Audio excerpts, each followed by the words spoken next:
Hello दोस्तों, नमस्कार। आप सभी लोगों का स्वागत है हमारे YouTube चैनल में। दोस्तों, हम लोगों ने एलटी शिक्षण अभिरुचि को लेकर एक महत्वपूर्ण सीरीज चलाई हुई है, जिसके हमने पहले ही 8 पार्ट अपलोड कर दिए हैं। अगर आपने वो पार्ट्स नहीं देखे हैं तो आप हमारे चैनल पर जाकर उसको आसानी से देख सकते हैं। मैंने उनकी अलग से प्लेलिस्ट बना रखी है एलटी शिक्षण अभिरुचि करके, आप वहाँ पर उन पार्ट्स को देखिए, आपको काफ़ी फायदा मिलेगा। दोस्तों, इसी के क्रम में आज का हमारा टॉपिक है विचार संप्रेषण एवं अंतःवैयक्तिक संप्रेषण, यानी कि idea communications and interpersonal communication. देखिए दोस्तों, हमने पहले भी कम्युनिकेशन पर एक बहुत ही अच्छी वीडियो बनाई है, जो कि हमने प्रवक्ता स्क्रीनिंग एग्जाम के दौरान बनाई थी। मैं आपसे पिछली वीडियो की तरह फिर से बोलूँगा कि आप उस वीडियो को भी देखिएगा, उस पर आपको काफ़ी फ़ायदा मिलेगा। कम्युनिकेशन पर वो वीडियो काफ़ी अच्छी है, आप उसका अवलोकन अवश्य करें। तो चलिए वीडियो को स्टार्ट करते हैं। तो दोस्तों, आज का हमारा टॉपिक है विचार संप्रेषण एवं अंतःवैयक्तिक संप्रेषण। देखिए दोस्तों, मनुष्य हमेशा से एक सामाजिक प्राणी रहा है, और अगर मनुष्य को सामाजिक बनाना है तो उसके लिए संप्रेषण की क्रिया का महत्वपूर्ण योगदान है। बिना संप्रेषण के दोस्तों कोई भी मनुष्य सामाजिक नहीं बन सकता है। ओके, तो संप्रेषण व्यक्ति से और व्यक्ति को समाज से जोड़ने के लिए बहुत ही इम्पॉर्टेंट आप कह सकते हैं टूल है। बिना संप्रेषण के आप व्यक्तियों से कनेक्ट नहीं हो सकते, आप अपने समाज से कनेक्ट नहीं हो सकते, ठीक है ना। तो संप्रेषण बहुत ही इंपॉर्टेंट है। अब संप्रेषण है क्या? देखिए, संप्रेषण एक ऐसी प्रक्रिया है जिसके अंतर्गत मनुष्य अपने विचारों का आदान प्रदान करता है, ठीक है ना। बहुत सिंपल अगर हम इसको बताएं तो कम्युनिकेशन है क्या? कम्युनिकेशन के अंतर्गत मनुष्य अपने विचारों का आदान प्रदान करता है। ओके, तो यहां पर अगर हम देखिए, अगर मैं इसके उत्पत्ति की मानूं कि शब्द की उत्पत्ति कहाँ से हुई है, अंग्रेजी भाषा का शब्द है कम्युनिकेशन। इस शब्द का जो अर्थ है वो है दोस्तों जानना या समझना। ये लैटिन भाषा के शब्द कम्युनिस्ट से बना है। कम्युनिस्ट का जो अर्थ होता है वो होता है जानना या समझना, ठीक है ना। तो संप्रेषण सिंपली हम कह सकते हैं एक ऐसी प्रक्रिया है जिसके द्वारा मनुष्य अपने विचारों का आदान प्रदान करता है। बहुत ही सिंपल वर्ड में इसकी एक डेफिनेशन है। ओके, तो यहाँ पर आपको अच्छे तरीके से आपको ये चीज समझ में आ गई होगी, ठीक है। तो दोस्तों, यहाँ पर हमने संप्रेषण की बहुत अच्छी डेफिनेशन लिखी है, आप इसका अवलोकन करें। संप्रेषण संदेश संप्रेषित करने की वह प्रक्रिया है जिसमें संप्रेषक तथा श्रोता आपस में तथ्यों, सूचनाओं, विचारों, अनुभव, भावनाओं तथा ज्ञान आदि को संकेतों द्वारा आदान प्रदान करते हैं। बहुत ही सटीक डेफिनेशन है दोस्तों।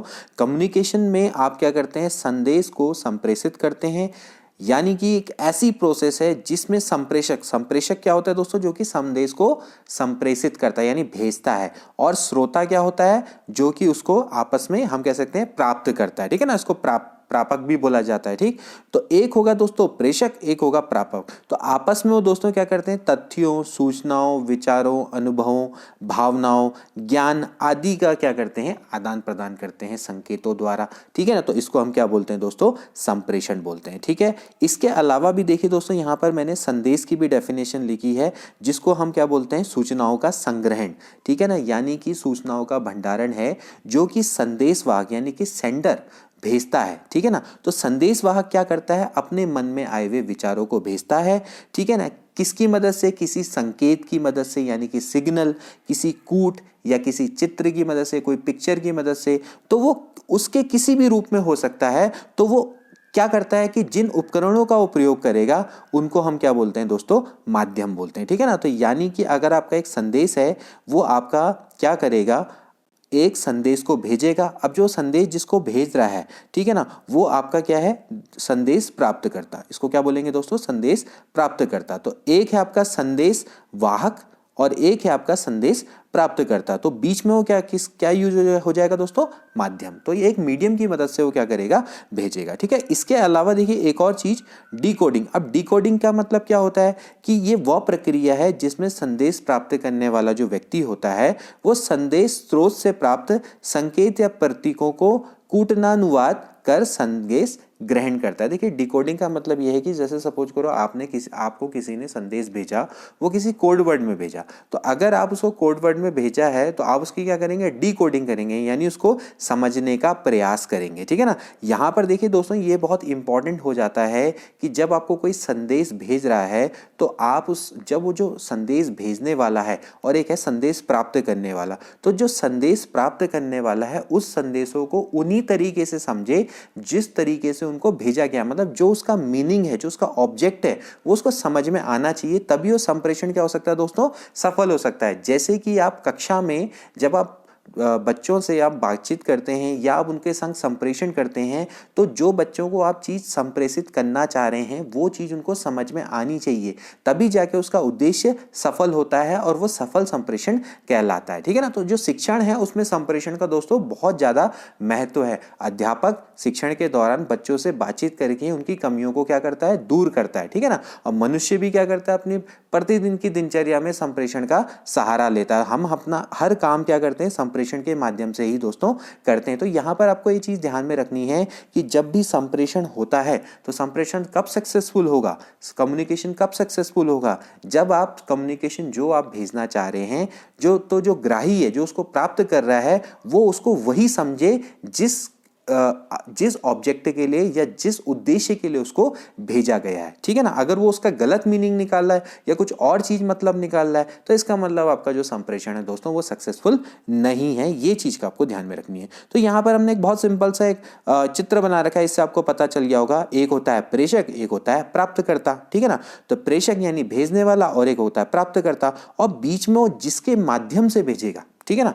हो सकता है टेलीफोन से संदेश भेज दे, ठीक है ना, एक तार से भेज दे, ठीक है ना, या कुछ भी हो सकता है, कैसे भी हो सकता है, मौखिक संप्रेषण भी हो सकता है, ठीक। तो एक बीच में डेफिनेटली क्या होगा, एक माध्यम होगा जिस माध्यम से वो क्या करेगा, संदेश को भेजेगा, ठीक है ना। अब आप यहाँ पर से ध्यान रखना कि जो प्रेषक है, प्रेषक को क्या क्या कह सकते हैं। प्रेषक यानी मतलब एक हुआ संदेश भेजने वाला, तो एक तरीके से उसको क्या बोलेंगे दोस्तों, संदेश वाहक, ठीक है ना। और फिर एक होगा संदेश प्राप्तकर्ता, ठीक है ना। एक होगा संदेश वाहक, एक होगा संदेश प्राप्तकर्ता। एक दो इसको हम प्रेषक को और क्या बोल सकते हैं, एक इसके अलावा हम क्या बोल सकते हैं दोस्तों,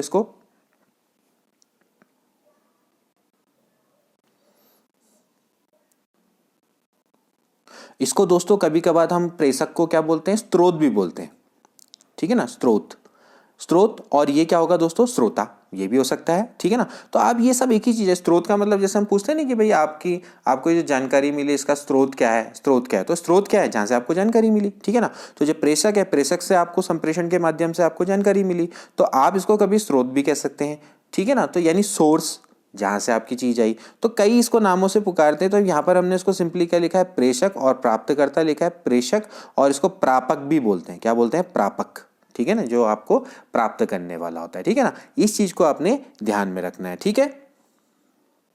तो दोस्तों यहां से हमें क्या पता लगा संप्रेषण के बारे में, तो दोस्तों हमें यहां से यह पता लगा संप्रेषण में कि जब हम सूचनाओं को आदान प्रदान करते हैं तो वो एक ऐसी प्रक्रिया है जिसमें हमारा सूचनाओं का क्या होता है दोस्तों, आदान प्रदान होता है, ठीक है ना। आपको ये चीज समझने की बहुत ज्यादा आवश्यकता है। संप्रेषण एक आपकी कैसी प्रक्रिया है, द्विमार्गी प्रक्रिया, इसको भी आपने ध्यान में रखना है, द्विमार्गी प्रक्रिया है। यहां पर हमें इस चीज को जरूर ध्यान रखना है कि जिस व्यक्ति को हम संदेश भेजते हैं तो वो उसे उसी अर्थ में पहुंचे जिस अर्थ में संप्रेषण करता यानी कि जो प्रेषक है वो अपने विचारों में को भेजा है। समझ में आ रहा ना, उसी अर्थ में उसके पास वो पहुंचना चाहिए, जैसे कि मैंने अभी आपको बताया, ठीक है ना। अगर संदेश प्राप्त करता उन संदेश वाहक द्वारा भेजे गए विचारों को या संदेशों को उस रूप में अगर ग्रहण नहीं करता है तो संप्रेषण को सफल या पूर्ण नहीं माना जाएगा। इस चीज को आपने ध्यान में रखना है, ठीक है ना। तो आप हमेशा संप्रेषण में अर्थ, विचारों या सूचनाओं को एक व्यक्ति से दूसरे व्यक्ति में इस प्रकार पहुंचाएंगे कि जो श्रोता है उसको आसानी से जान सके तथा समझ सके, तभी जाके आपका संप्रेषण सफल होता है। तो दोस्तों आप अब समझ रहे होंगे कि जब एक शिक्षण कार्य जब हम करते हैं तो उस समय पे अध्यापक के लिए संप्रेषण कितना महत्वपूर्ण हो जाता है। तो ये चीज आपको ध्यान में रखनी है, ओके। अब इसके बाद बढ़ते हैं दोस्तों संप्रेषण के प्रकार के बारे में। तो दोस्तों अगर हम बात करें संप्रेषण के प्रकार की, तो दोस्तों वैसे तो संप्रेषण कई प्रकार के होते हैं और मैंने कोशिश करी है कि इनको मैं अलग अलग दृष्टिकोण के आधार पर इनको बांटने का प्रयास करूं, ठीक है ना। तो मैंने सबसे पहले इसको दृष्टिकोण में बांटा है समाज और व्यक्ति के आधार पर, ठीक है ना। देखिए अभी हमने डिस्कस किया कि जो मनुष्य है एक सामाजिक प्राणी है, ठीक, और अगर उसको समाज में रहना है तो उसके लिए क्या जरूरी है, संप्रेषण आवश्यक है ना। तो अगर व्यक्ति को अगर समाज में रहना है तो उसके लिए संप्रेषण आवश्यक है। क्यों आवश्यक है दोस्तों? क्योंकि जो संप्रेषण है व्यक्ति को व्यक्ति से जोड़ता है और व्यक्ति को समाज से जोड़ता है, ठीक है ना। और व्यक्ति और समाज तो दोस्तों क्या है, एक दूसरे के अभिन्न अंग है। तो उस तरीके से अगर हम देखें तो समाज और व्यक्ति संप्रेषण का आधार है। तो उस आधार पर मैंने दोस्तों इसको वर्गीकृत करने का प्रयास किया है, क्योंकि इसमें काफी सारे वर्गीकरण हो सकते हैं अलग अलग दृष्टिकोणों के आधार पर। उन सभी को हम दोस्तों डिस्कस करने का प्रयास करेंगे, आप इसको देखते चले जाइए। तो सबसे पहले मैंने यहां पर देखा है कि भाई जो संप्रेषण है वो आपके दो तरह के होते हैं, एक होता है व्यक्तिक संप्रेषण, एक होता है सामाजिक संप्रेषण। ओके, जो व्यक्तिक संप्रेषण होता है यानी कि जिसमें आपका कौन इन्वॉल्व रहते हैं, पर्सन, यानी पर्सन टू पर्सन संप्रेषण है, ठीक है ना, यानी जिसमें व्यक्ति आपका इन्वॉल्व रहेगा उसको हम क्या बोलेंगे दोस्तों, व्यक्तिक संप्रेषण बोलेंगे, ठीक है ना। अब जो व्यक्तिक संप्रेषण है वो दो तरीके का होता है, एक होता है आपका अंतः व्यक्तिक संप्रेषण जिसको कि हम आत्मगत संप्रेषण भी कहते हैं, और एक होता है अंतर व्यक्तिक संप्रेषण जिसको हम बाह्यगत संप्रेषण बोलते हैं। देखिए अंतर व्यक्तिक संप्रेषण का मतलब ये होता है, अंतः व्यक्तिक संप्रेषण का मतलब होता है इंट्रापर्सनल। देखो यहां पर ध्यान में रखना, इंट्रापर्सनल, ठीक है ना, इंटरपर्सनल कम्युनिकेशन। और अंतर व्यक्ति का मतलब ये होगा इंटरपर्सनल, दोनों में अंतर है, ठीक है, आप इसको ध्यान में रखेंगे, ठीक है। एक होता है अंतः व्यक्तिक संप्रेषण यानी आत्मगत संप्रेषण, एक होता है अंतर व्यक्तिक संप्रेषण यानी कि इंटरपर्सनल कम्युनिकेशन, ठीक है ना। आप इसको ध्यान में रखेंगे। अब हम इसके बारे में डिस्कस करते हैं।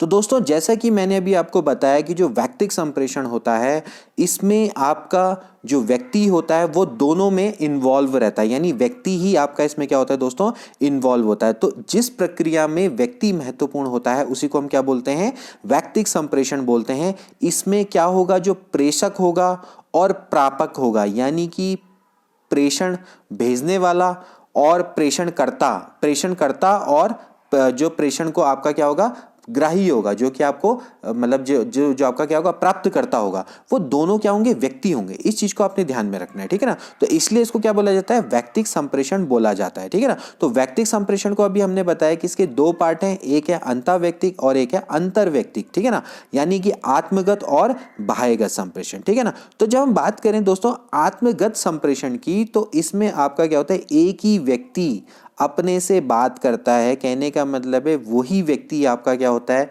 प्रेषक भी होता है और प्रापक भी होता है, ध्यान रहेगा, ठीक है ना। दोस्तों ये एक मनोवैज्ञानिक प्रक्रिया है, ठीक है, आप इसको ध्यान में रखेंगे। ये कैसी है, मनोवैज्ञानिक प्रक्रिया जो किसी व्यक्ति के मन में संपन्न होती है। तो यहां पर एक ध्यान में रखना, आत्मगत का मतलब यह है कि आप खुद से बात कर रहे हैं, ठीक है, आप खुद से बात करें, आप खुद ही अपने आप को संदेश भेज रहे हैं और खुद ही प्राप्त कर रहे हैं, ठीक है ना। तो जो किसी व्यक्ति के मन में संपन्न होने वाली मनोवैज्ञानिक प्रक्रिया है इसको हम बोलते हैं अंतः व्यक्तिक संप्रेषण, ठीक है ना, यानी कि इंट्रापर्सनल कम्युनिकेशन, ठीक है ना। तो आत्मगत संप्रेषण के अंतर्गत आपका क्या होगा दोस्तों, हम कह सकते हैं कि आत्मचिंतन, भाव, विचार, अनुभव, आत्मनिरीक्षण, प्रार्थना, पूजा, इस टाइप की जो मन में जो अंदर से हमारी प्रक्रियाएं चलती हैं ना इसको, तो ये आपका क्या होता है दोस्तों, एक तरीके से ये मन में अंदर में जो चलने वाली जो प्रक्रिया है दोस्तों, ये आपका क्या होता है, एक तरीके से इसके अंतर्गत आती है, ठीक है ना। इसमें ध्यान रहे, इसमें प्रतिपुष्टि यानी फीडबैक देने वाला कोई भी नहीं होता है। तो इस प्रक्रिया को क्या बोला जाता है दोस्तों, आत्मगत संप्रेषण बोला जाता है, यानी कि अंतः व्यक्तिक संप्रेषण। इस चीज को आप ध्यान में रखेंगे, ठीक है ना, अंतः व्यक्तिक संप्रेषण। अब इसके बाद देखिए दोस्तों अगला क्या होता है, अंतर व्यक्तिक संप्रेषण यानी कि बाह्यगत संप्रेषण। अब बताइए इसका सिंपल सा क्या मतलब होगा। इस प्रक्रिया में क्या होगा, एक व्यक्ति दूसरे व्यक्ति से संप्रेषण करेगा, यानी कि इसमें एक होगा प्रेषक और एक होगा प्रापक, लेकिन दोनों क्या होंगे, अलग अलग व्यक्ति होंगे, ठीक है ना। तो दोनों व्यक्तियों के बीच में जो बातचीत है उसको हम बोलेंगे बाह्यगत संप्रेषण के उदाहरण के रूप में ले सकते हैं, ठीक है ना। तो यहां पर आपको ध्यान में रखना है कि प्रेषक और प्रापक है, यहां यहाँ पर दोनों वो अलग अलग व्यक्ति होंगे, ठीक है। और यह प्रक्रिया क्या होती है दोस्तों, आमने सामने की भी हो सकती है, तो इस चीज को आप ध्यान में रखना है, ठीक है ना। तो बाह्यगत संप्रेषण में क्या होगा, एक व्यक्ति क्या होगा दूसरे व्यक्ति से संप्रेषण करेगा, इसमें प्रेषक और प्रापक क्या होंगे, दोनों अलग अलग होंगे, ठीक है ना। आपने इस चीज को ध्यान में रखना है। कभी हो सकता है कि दोनों वो, मैंने क्या बोला, इसमें आमने सामने भी हो सकते हैं, या कभी वो दूर रहकर भी एक तरीके से आपने कम्युनिकेशन कर सकते हैं। जैसे कि सपोज करो कोई टेलीफोन में बात कर रहा है, ये कंप्यूटर या कोई अन्य संचार का माध्यम है, तो वो आपस में क्या हो सकते हैं, कह सकते हैं कि वो एक दूसरे से कम्युनिकेशन कर सकते हैं, लेकिन आमने सामने भी कर सकते हैं और दूर रह के भी कर सकते हैं। लेकिन इसका सबसे इंपॉर्टेंट पॉइंट क्या है कि प्रेषक और प्रापक हैं वो दोनों के दोनों क्या होंगे, अलग अलग व्यक्ति होंगे। इस चीज को आपने ध्यान में रखना है, ठीक है ना। जैसे कि भैया आप टीचर हैं और बच्चे, तो टीचर और बच्चे कैसा संप्रेषण है दोस्तों, ये अंतर व्यक्तिक संप्रेषण है। एक बच्चे से आप कम्युनिकेट कर रहे हैं, एक आप गुरु है एक शिष्य है, ठीक, आप गुरु और एक शिष्य, ठीक है ना, पिता और संतान, ठीक, इस तरह से बना सकते हैं ना। जैसे व्यक्ति और कोई अपना संबंधी, ठीक, इस तरह से कार्यालय में अगर कोई कर्मचारी है और अधिकारी, तो इनके बीच में जो जितना भी संप्रेषण होगा उसको हम क्या बोलेंगे, बाह्यगत संप्रेषण के अंतर्गत आएगा, या अंतर व्यक्तिक संप्रेषण के अंतर्गत ही दोस्तों आता है, ठीक है। इसके बाद अगला आता है दोस्तों सामाजिक संप्रेषण। देखिए सामाजिक संप्रेषण क्या है, तो दोस्तों अगर हम बात करें सामाजिक संप्रेषण की, तो दोस्तों इसमें सामाजिक संप्रेषण में क्या होगा कि आपका जो प्रेषक है और प्रापक हैं वो उनकी संख्या क्या होगी, ज्यादा होगी, दो या दो से क्या होंगे, अधिक व्यक्ति होंगे, क्योंकि ये जो आपका फील्ड है अपने आप ही क्या हो जाएगा, ब्रॉड हो जाएगा, है ना। तो इसमें आपका जो संप्रेषण है दोस्तों, जो सामाजिक संप्रेषण है वही मनुष्य को क्या बनाता है दोस्तों, सामाजिक बनाता है, ज्यादा उसको सामाजिक बनाता है, ठीक है ना। तो यही दोस्तों जो सामाजिक संप्रेषण है, इसी की मदद से क्या होता है, समाज का निर्माण और उसके संचालन में मदद मिलती है, ठीक है ना। अगर आप बात करें दोस्तों जैसे सामाजिक संप्रेषण है, तो इसमें क्या होता है कि कोई भी व्यक्ति दूसरे व्यक्ति के संग भेदभाव नहीं करता। जैसे आप व्यक्तिगत संप्रेषण जब आप करते हैं, यानी कि भाईगत संप्रेषण करते हैं, तो दो व्यक्ति के बीच का संप्रेषण होता है, ठीक है ना, तो उसमें गोपनीयता बरकरार रहती है। लेकिन यहाँ पर जब आप सामाजिक संप्रेषण जब आप करते हैं दोस्तों, तो इसमें आप क्या कर सकते हैं, जो संदेश या सूचना है वो सामाजिक रूप से संप्रेषित की जाती है, जैसे कि रेडियो के द्वारा, ठीक है ना। रेडियो के द्वारा जो संप्रेषण हो रहा है, यानी समाज के कई लोगों को आप क्या कर रहे हैं, अपना विचार को भेज रहे हैं, तो वो आपका क्या है, वहां पर आपकी कोई भी क्या नहीं होगी, कोई भी आप किसी के संग क्या नहीं करेंगे, भेदभाव नहीं करेंगे। तो सामाजिक संप्रेषण में क्या होगा कि जो समाज के रहने वाले व्यक्ति हैं उनके लिए आप संप्रेषण करेंगे। हालांकि ये एकल संप्रेषण की ओर को आता है, यानी कि इसमें एक तरफा संप्रेषण होता है। कहने का मतलब है कि एक जैसे कोई आपका अपने विचार भेज रहा है, आपको उसको सुनना है, उस पर आप कोई क्या नहीं कर सकते, रिएक्ट नहीं कर सकते, ठीक है ना। जैसे आप अगर जैसे प्रधानमंत्री मोदी जी हैं, वो क्या कर रहे हैं, अपने मन की बात कर रहे हैं, तो वो आपका एक तरीके से कैसा संप्रेषण है, वो एक तरफा संप्रेषण तो है ना, लेकिन वो किसके अंतर्गत आता है दोस्तों, सामाजिक संप्रेषण के वो अंतर्गत आता है। अगर टीवी में कोई चीज आ रही है, जैसे सपोज करो कोई दूरदर्शन में कोई न्यूज आ रही है, ठीक है ना, या एक तरीके से आपको संबोधित किया जा रहा है। पिछले साल कोरोना लगा था, तो कोरोना में लॉकडाउन हुआ था, तो लॉकडाउन में आपका क्या हुआ कि जो प्रधानमंत्री मोदी जी वो सामने आ गए टीवी में, उन्होंने बताया ये होगा भैया अब आज से कल से लॉकडाउन, तो वो क्या एक संप्रेषण ही तो है ना।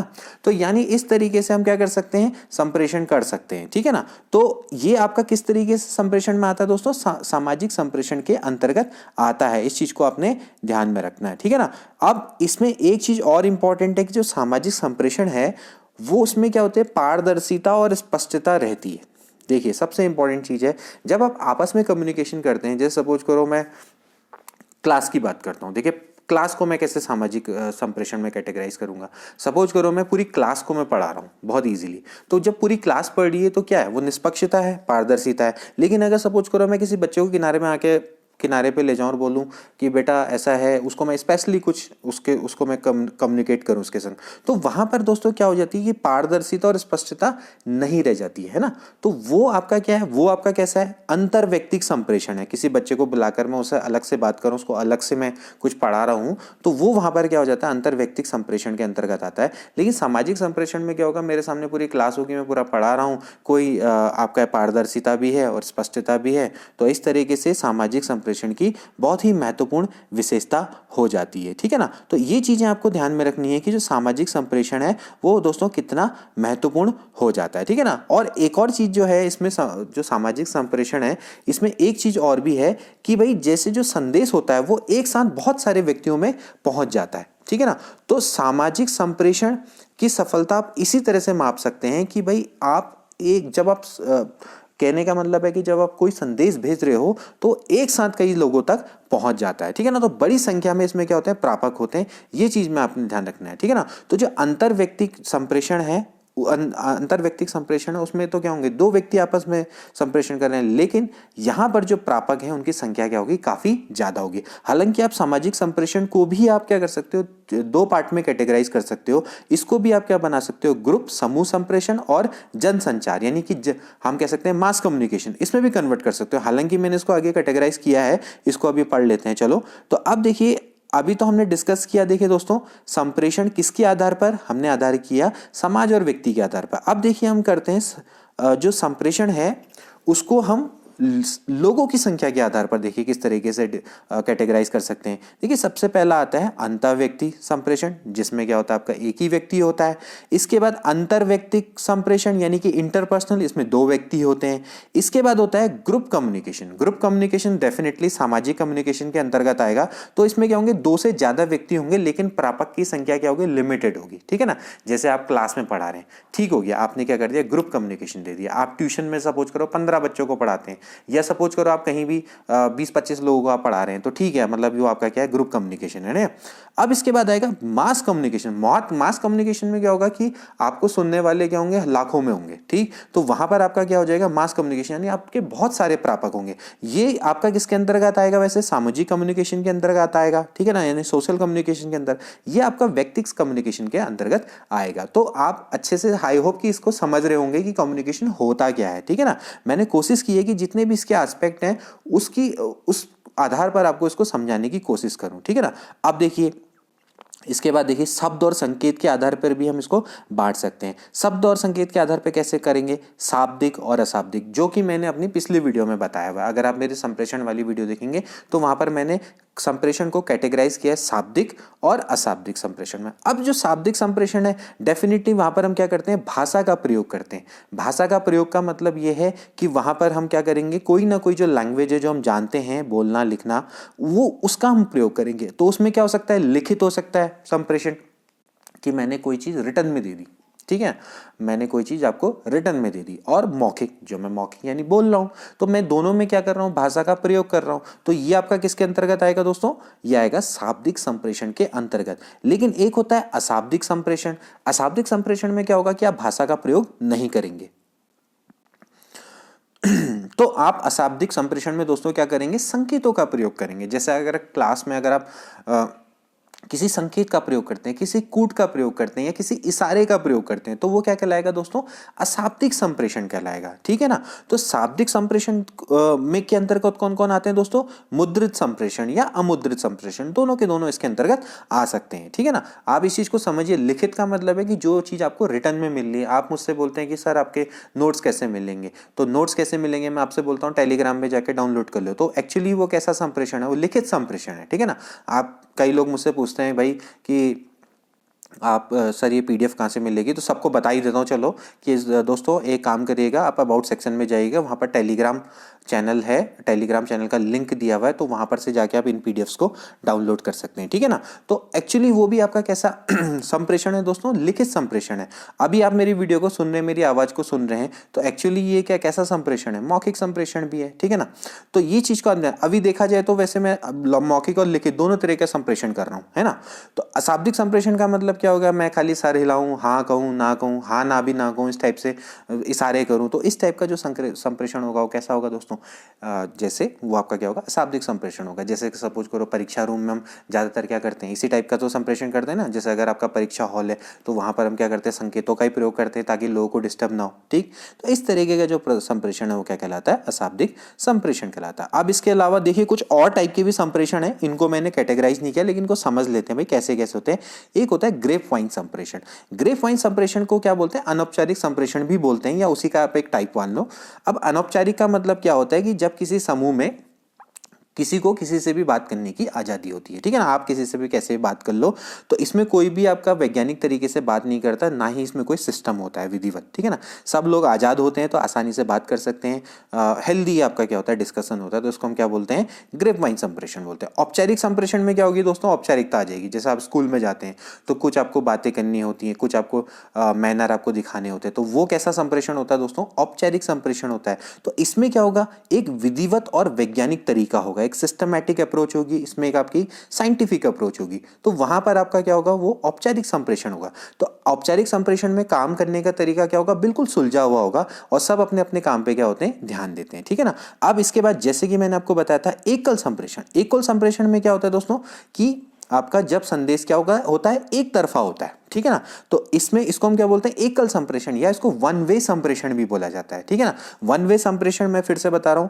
जिसमें क्या होता है, एकल तरफा संप्रेषण होता है। जनरली जैसे कि हमने अभी बोला था जनसंचार वाला, ठीक है ना, जनसंचार वाले में क्या था, वो एकल संप्रेषण था, आपने एक तरफ से भेज दिया, ठीक है। और जो प्राप्त करता है उसको ग्रहण कर लेंगे, सेंडर उनको भेज देगा, संदेशकर्ता उनको भेज लेगा, प्राप्तकर्ता उसको प्राप्त कर लेगा, ठीक। अब ये तो चीज हो गई आपके संप्रेषण के बारे में, ठीक हो गया। तो आपको आई होप कि इसमें अच्छे से समझ में आ गया होगा कि क्या क्या आपके संप्रेषण होते हैं, ठीक है ना। जब व्यक्ति, मैंने पहले ही बोला कि जब व्यक्ति क्या करता है, अपनी इच्छा से अपने बारे में सोचता है और अपने अपने अपने आप ही अपने आप को संदेश प्रेषित करता है, प्रापक भी वही होता है, तो उसको क्या बोलते हैं, अंतः व्यक्ति संप्रेषण बोलते हैं, ठीक है ना। ये कोर्स में है तो मैं इसको बार बार आपको समझाने की कोशिश कर रहा हूँ। वो व्यक्ति क्या होता है, खुद से ही प्रश्न करता है, आत्मचिंतन आत्ममनन करता है, तो वो क्या है आपका दोस्तों, अंतः व्यक्ति संप्रेषण है। लेकिन अंतर व्यक्ति संप्रेषण क्या होगा, जब आपके दो व्यक्ति या दो से अधिक व्यक्ति आपस में बातचीत करते हैं, एक दूसरे से अपनी इच्छाओं के बारे में बात करते हैं, तो अंतर व्यक्ति संप्रेषण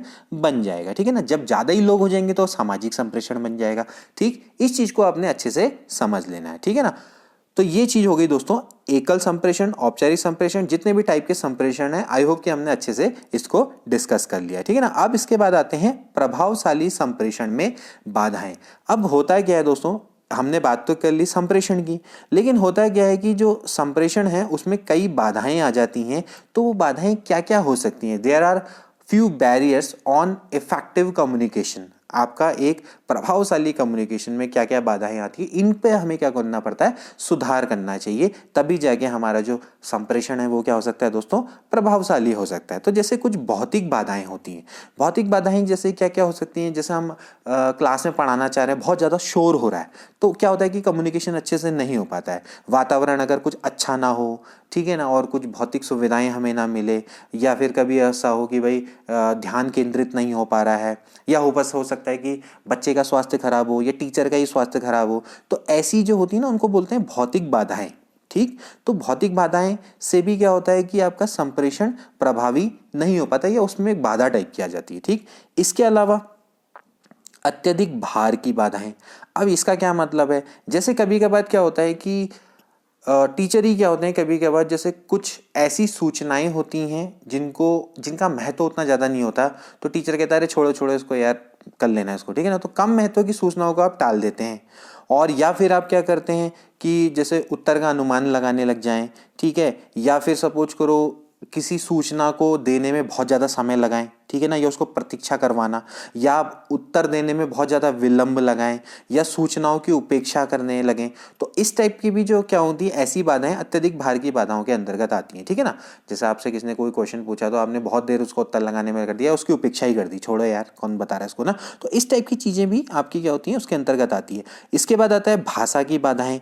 अब भाषा की बाधाएं तो ऑब्वियसली क्या होगी भाई, लैंग्वेज बैरियर। लैंग्वेज बैरियर में क्या होगा कि आपकी क्या होगी, भाषा की विभिन्नता होगी, आपकी भाषा अलग है, उसकी भाषा अलग है।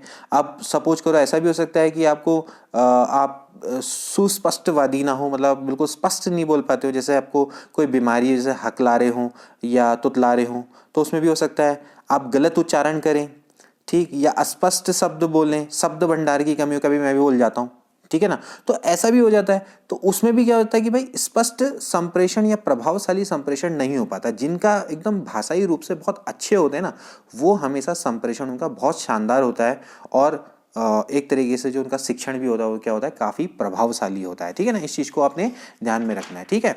इसके अलावा क्या हो सकती हैं माध्यम संबंधी बाधाएं। अब माध्यम का मतलब क्या है, जैसे मैंने पहले ही बोला, एक होता है प्रेषक, एक होता है प्राप्तकर्ता, बीच में क्या होता है, मीडियम। अब मीडियम वाली क्या हो सकती है, जैसे कोई तकनीक खराबी आ गई, जैसे टेलीफोन ही खराब हो गया, माना आप किसी को कुछ बात कर रहे हैं तो टेलीफोन बीच में हो गया, और या फिर हमने कभी गलत माध्यम का चयन कर लिया, ठीक है ना, और या फिर हमें माध्यम का प्रयोग ही करना नहीं आता है, ये ऐसा भी हो सकता है, तो वो क्या बोलते हैं, माध्यम संबंधी बाधाएं हो सकती हैं, ठीक है ना। इसके अलावा मनोवैज्ञानिक बाधाएं। अब मनोवैज्ञानिक साइकोलॉजिकल बैरियर्स में क्या हो सकता है, भाई रुचि नहीं आ रही है, ध्यान ही नहीं दे रहा कोई, ठीक है, या हम रॉन्ग परसेप्शन बना ले रहे हैं, ठीक है ना, और क्यूरियोसिटी नहीं है, ठीक, और मतलब इस तरीके से हम कह सकते हैं ना कि हमें कोई मतलब जैसे एक्सपीरियंस है हमारा बिल्कुल खराब हो रहा है वहाँ पर, तो वो क्या होती है दोस्तों, वो उससे भी क्या होता है कि जो संप्रेषण है वो अब प्रभावकारी नहीं रह जाता, ठीक। इसके अलावा कुछ पृष्ठभूमि की बाधाएं। पृष्ठभूमि का मतलब है कि कुछ बैकग्राउंड बैरियर्स, कहने का मतलब है कि पहले जो सीखा हुआ है वो अच्छा ना हो, तो जब पहला सीखा हुआ अच्छा नहीं है तो अभी जो नया सिखाने में उसको आपको काफी कठिनाई का अनुभव करना पड़ेगा, यानी कि पूर्व अधिगम आपका क्या हो, अच्छा ना हो, ठीक है ना। अब पूर्व कार्यस्थिति का वातावरण भी सही ना हो, ठीक है ना, और इस तरीके से हम पूर्व ज्ञान को नए ज्ञान के संग भी ना जोड़ पाए, ठीक, तो काफी इंपॉर्टेंट है। और बच्चे भी कभी कभार ऐसे होते हैं कि बहुत ज्यादा अंतर्मुखी होते हैं, पहले से ही बात भी नहीं करते हैं और ना कुछ सीखे हुए होते हैं, तो इस टाइप की जो होती है ना पृष्ठभूमि की बाधाएं होती हैं, ठीक। इसके बाद अगला आता है प्रबंधकीय बाधाएं। प्रबंधकीय में क्या आएगा दोस्तों, मैनेजमेंट बैरियर्स आएंगे। तो अब मैनेजमेंट बैरियर्स में क्या हो सकता है कि जैसे आपका कर्मचारियों के संग अच्छा व्यवहार नहीं है, ठीक है ना, और समय समय पर आपको गाइडेंस नहीं मिलता है, निर्देशन नहीं है, और कभी कभार क्या होता है कि जो बड़े लेवल के कर्मचारी होते हैं, जैसे अफसर लेवल के होते हैं, वो छोटे स्तर के कर्मचारियों को निम्न समझते हैं, तो उनके संग उनकी कम्युनिकेशन अच्छी नहीं होती है, ठीक है ना।